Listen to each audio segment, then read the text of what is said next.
Hey, what's up guys, welcome back to another video. Today I'm gonna show you how to fix unfortunately WhatsApp has stopped on your phone. So let's get started without wasting any time. First of all, open settings and now scroll down.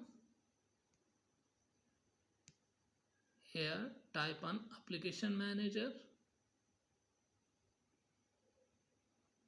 Again scroll down. So here is the WhatsApp. Open it and there are too many options.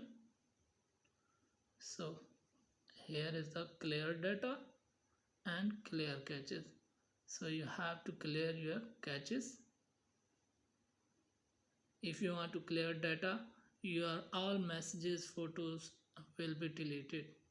So only you have to clear caches and that's it.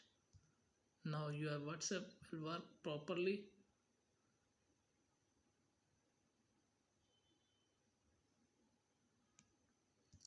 Thanks for watching.